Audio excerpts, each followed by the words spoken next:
popped a locust in for this girl. She's too busy preening herself at the moment.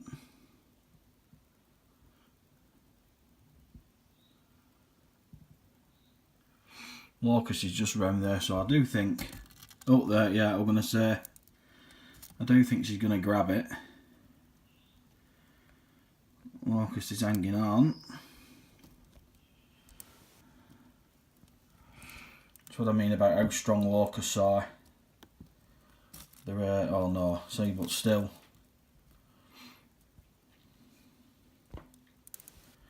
Unreal power on the mantid. What I'll do, there she goes. And what I will do is, if I can, because she hasn't grabbed its head, which is a bit shitty. I will do the I will put the locust out of the misery. Squeamish people, look away now. And that's completely, just making 100% sure.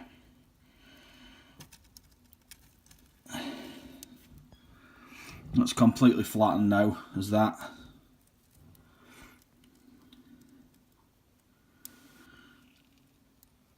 It was just quicker doing that, to be fair, than using my forceps. Time I've got my forceps in. I was hoping she'd grab it towards the front end, but she's at that size where even grabbing the adult locust at the back end, it's still not a bloody, it still doesn't put up a big enough fight for her to warrant bloody killing it straight away. So it might not look it there, but I can assure you I've completely flattened its head, so it's not going through any unnecessary suffering now.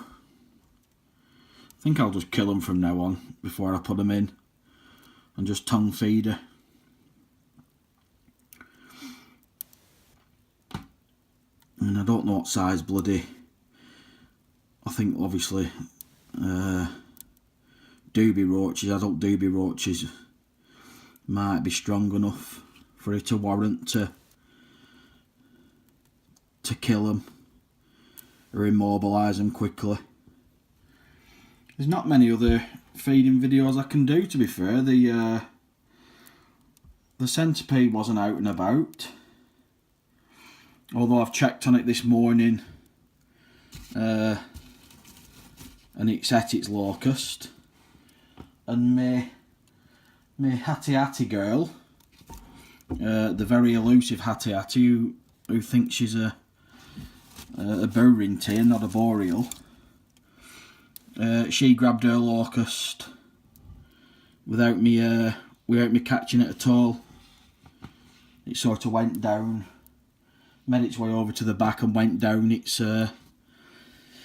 burrow, and I just heard a shitload of trouble, and obviously she'd got it. So a bit slow on the feeding videos.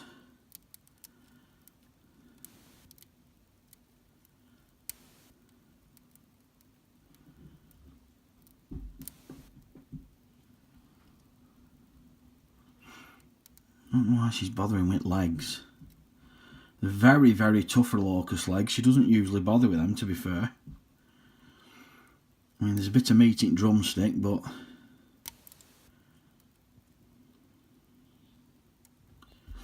I do like the way the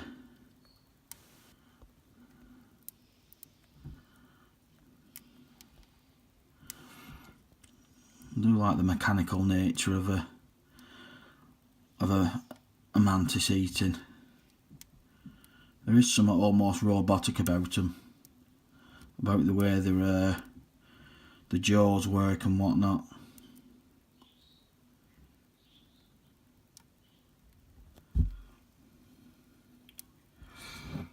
the throat looks, well, obviously mantids have been a lot longer than bloody science fiction films. Alien, I think Alien borrowed a lot from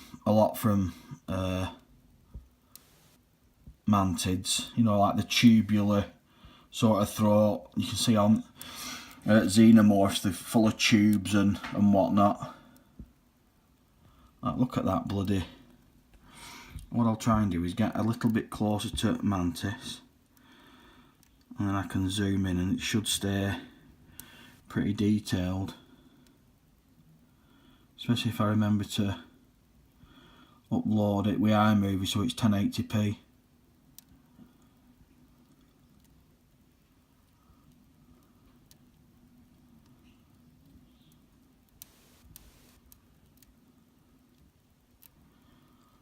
Absolutely hurtling through that. And like I say, you could, for those who don't know, you could use a locust leg if you wanted, the bottom bit as a bloody toothpick. They're that bloody hard. There's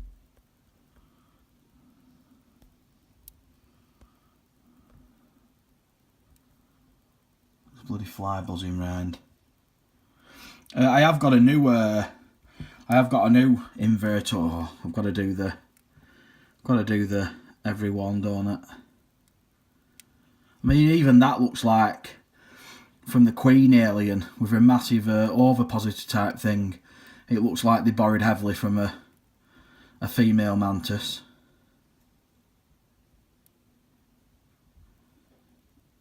But yeah, there's the wing covers.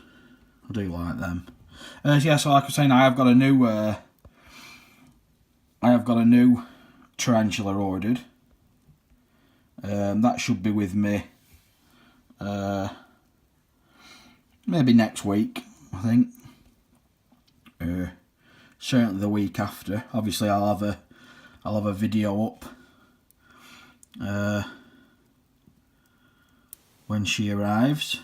Obviously there's a female, well, not obviously, but I only tend to get females with me inverts unless there's absolutely no way to sex them. You know, they're too small or whatnot, like they were with me velvet spiders or my funnel webs. You haven't seen anything in my funnel webs. They're still perfectly fine. One is still a shed ahead of the other.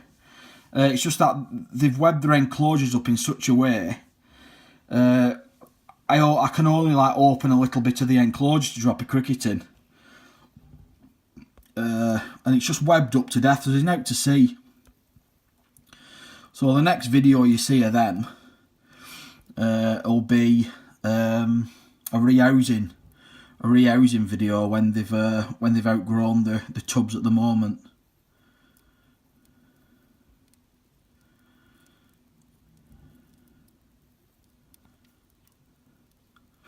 I'll leave it to it.